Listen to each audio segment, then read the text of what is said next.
muslimin muslimat rahimakumullah, untuk lebih menyempurnakan lagi bacaan kita terhadap Al-Quran, maka bab yang harus kita fahami adalah bab al-waqf. Al-waqf berarti berhenti.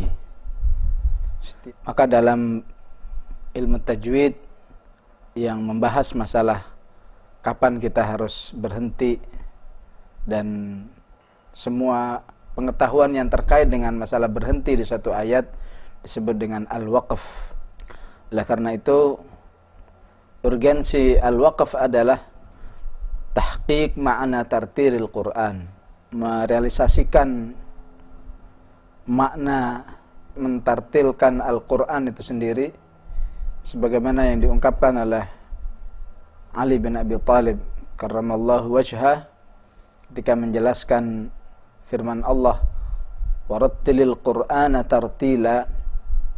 Maka makna tartil adalah ma'rifatu al-waqf atau tajwidul Qur'an wa ma'rifatu wuqufihi, membaca Al-Quran sesuai dengan hukum-hukum yang ada dan mengetahui wakaf yang tepat, yang tidak memberikan kesan arti yang tidak bagus. Untuk itulah Al-Imam Al-Jazari mengingatkan kepada kita tentang hukum wakaf yang beliau katakan, walaysa fil Qur'ani min waqfin wajib wala haramin ghairi ma lahu sabab. Di dalam Al-Quran sesungguhnya tidak ada satu wakaf yang berhukum wajib syar'i yang apabila dilanggar seorang bisa berdosa, wala haramin ghairi ma lahu sabab, ataupun tidak ada satu wakaf yang hukumnya haram apabila dilakukan kecuali kalau ada sabab tertentu. Misalnya sengaja dia ingin mengesankan satu makna yang berbeda dari yang diinginkan Al-Quran, maka menjadilah satu wakaf yang haram, yang berarti telah melecehkan Al-Quran.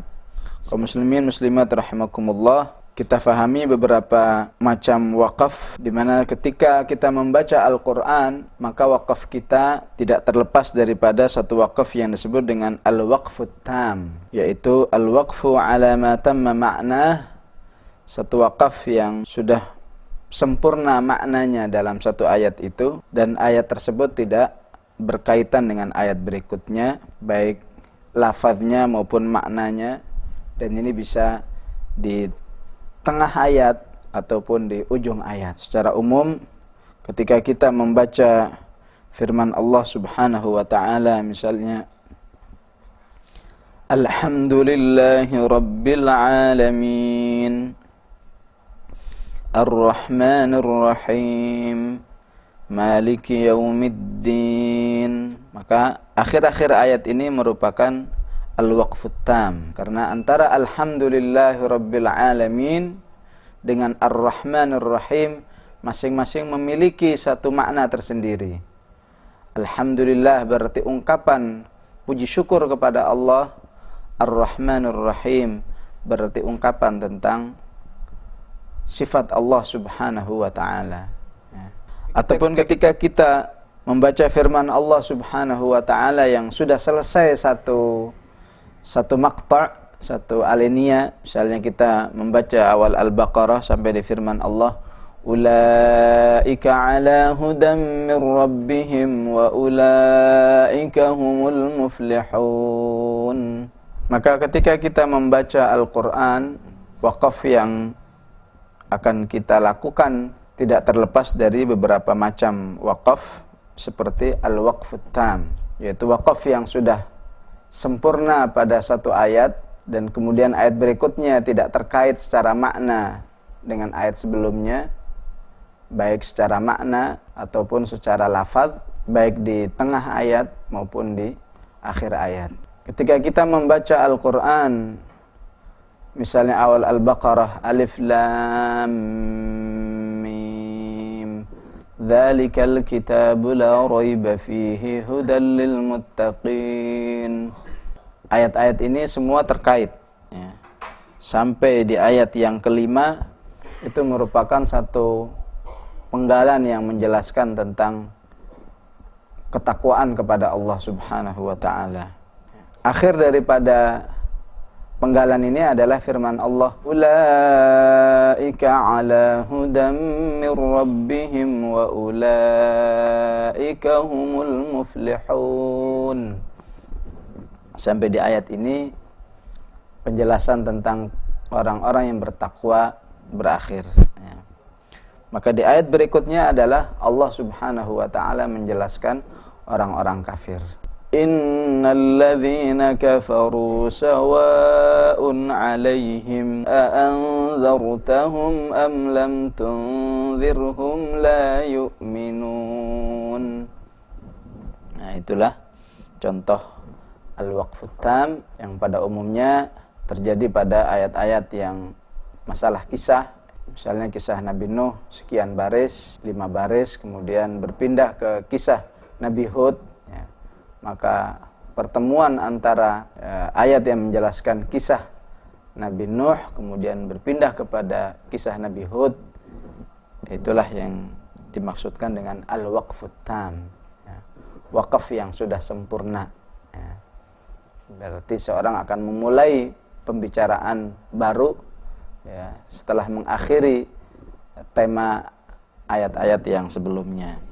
Yang kedua adalah al-waqful kafi, yaitu wakaf pada satu ayat yang sudah sempurna secara makna, ya, namun ayat selanjutnya masih ada hubungan secara lafaz. Oleh karena itu dianjurkan langsung memulai dengan ayat selanjutnya.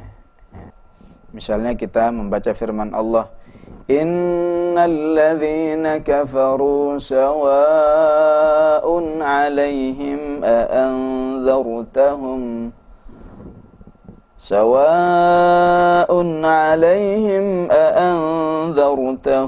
am lam tunzirhum la yu'minun.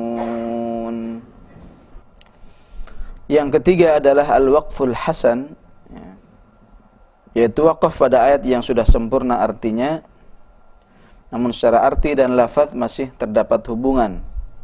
Apakah firman Allah Subhanahu wa taala seperti misalnya fawailul lil musallin, celaka bagi orang-orang yang sholat. Ini sudah merupakan satu penjelasan. Namun ayat ini akan menjadi kurang sempurna, ya, ketika kita berhenti sampai di sini dan tidak melanjutkan ke ayat berikutnya, karena ayat berikutnya adalah penjelasan tentang orang-orang yang sholat yang bagaimana yang mendapatkan ancaman dari Allah. Ke ayat berikutnya, alladzina hum an salatihim sahun. Ya, berhenti pada musallin sahun, ini merupakan al-waqful hasan. Ya. Ayat berikutnya pun masih terkait. Alladzina hum yura'un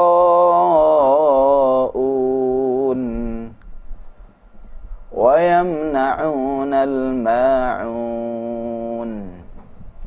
Itulah al-waqful hasan, ya.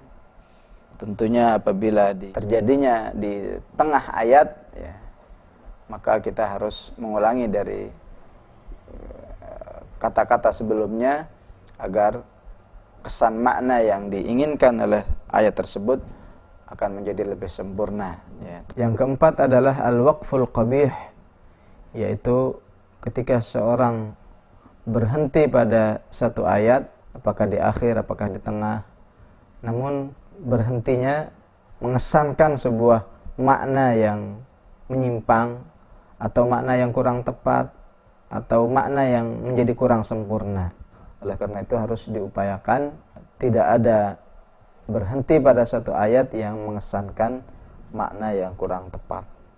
Dari semua macam-macam wakaf yang 4 tadi, ya, sangat terkesan dengan jelas bahwa masalah wakaf sangat membutuhkan pemahaman seorang pembaca terhadap Al-Quran, sehingga dia sadar apakah wakafnya qabih, ya, wakaf yang tercela, yang jelek, apakah wakafnya hasan, apakah kafi, apakah at-tam, ya, itu hanya bisa dilakukan oleh orang-orang yang memahami betul kandungan ayat-ayat Al-Quran tersebut.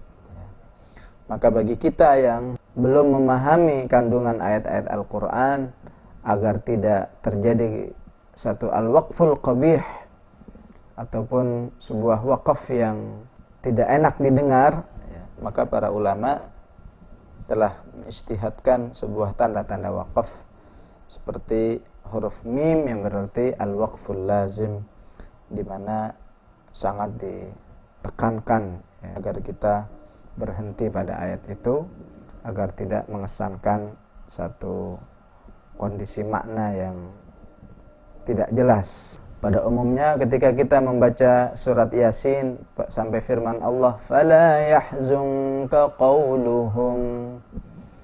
Qauluhum di sini ada tanda mim yang berarti al-waqful lazim. Fala yahzunka qauluhum. Menghibur Rasulullah sallallahu alaihi wasallam. Janganlah perkataan mereka menyedihkan kamu. Maka Allah menjawab, "Inna na'lamu ma yusirruna wa ma yu'linun." Sungguhnya kami Maha mengetahui apa yang mereka sembunyikan dan apa yang mereka jelaskan. Tanda yang kedua adalah lam alif yang berarti al-waqful mamnu', larangan berhenti. Dilarang berhenti. Kenapa? Karena berhenti pada ayat tersebut bisa mengundang makna yang menyimpang, makna yang kurang jelas, makna yang samar apa yang diinginkan oleh Al-Quran. Maka pada tanda lam alif biasanya memang bisa di sebagian Al-Quran ditulis bisa di akhir ayat ataupun di tengah ayat. Misalnya firman Allah, "Alladzina tatawaffahumul malaikatu tayyibina yaquluna salamun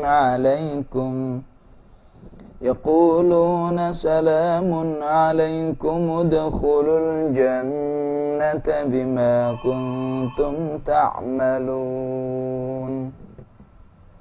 Jadi kata tayyibin ini ada tanda lam alif agar tidak terkesan satu penggalan kata karena sesungguhnya yang mengatakan salamun alaikum, salam atas kalian, adalah malaikat. Di sebagian Al-Quran khususnya yang dicetak di Indonesia cukup banyak juga lam alif yang diletakkan di akhir ayat. Satu contoh misalnya firman Allah, "Fawailul lil musallin." Maka dengan adanya lam alif agar tidak terjadi seorang sampai di ayat itu kemudian berhenti tidak meneruskan ayat berikutnya. Bahkan ada sebagian yang menganjurkan agar walaupun di akhir ayat tetap disambung dengan ayat berikutnya. Misalnya, "Fawailul lil musallin alladzina hum 'an salatihim sahun." Yang ketiga adalah satu tanda waqaf yang berbentuk shad, lam, dan ya. Satu waqaf yang bermakna alamatul waqfil jaiz, di mana seorang boleh berhenti ma'a kaunil wasli aula, namun kalau nafasnya masih panjang sangat dianjurkan untuk terus agar lebih memberi kesan arti yang sempurna. Misalnya firman Allah di surat Al-An'am 17, "Wa yamsaskallahu bidurrin fala kashifa lahu illahu." Karena tidak kuat nafas maka boleh berhenti. Yang keempat adalah jim, yaitu al-waqful jaiz li mustawat tarafain, di mana seorang berhenti atau terus sama saja, tidak memberikan kesan yang khusus. Cukup banyak dalam Al-Quran. Satu contoh ketika kita baca surat Al-Anfal ayat 13, "Dzalika bi annahum syaqqullaha wa rasulahu wa man yushaqiqillaha wa rasulahu fa innallaha syadidul 'iqab." Yang kelima adalah qaf lam ya juga merupakan alamatul waqfil jaiz. Kita boleh berhenti, namun ma'a kaunil waqfi aula. Alladzina tatawaffahumul malaikatu tayyibina yaquluna salamun alaikum udkhulul jannata bima kuntum ta'malun. Selanjutnya adalah qaf lam, yaitu alamatul waqfil jaiz. Kita boleh berhenti ya. Ma'a kaunil waqfi aula, namun waqaf berhenti itu lebih utama walaupun nafas kita masih panjang ya. Hal ini disebabkan karena saat kita waqaf itu akan memberikan kesan arti yang sudah sempurna ya. Misalnya firman Allah, ala innahum fi miryatin min liqa'i rabbihim ala innahu bikulli syai'in muhit. Perhatikan makna dari dua penggalan ini. Kenapa dianjurkan untuk wakaf ya? Karena pada penggalan pertama ya, menjelaskan tentang sifat orang-orang kafir yang selalu meragukan pertemuan dengan Allah Subhanahu wa ta'ala. Di penggalan yang kedua menjelaskan tentang sifat Allah Subhanahu wa ta'ala yang terhadap segala sesuatu ya, mengetahui secara detail. Yang keenam adalah mu'anaqah ya. Satu wakaf yang diberi tanda, dilambangkan dengan titik 3 ya, di mana seseorang boleh berhenti pada salah satu tanda wakaf ya. Misalnya firman Allah, dzalikal kitabu la raiba fihi hudan lil muttaqin. Demikianlah untuk masalah wakaf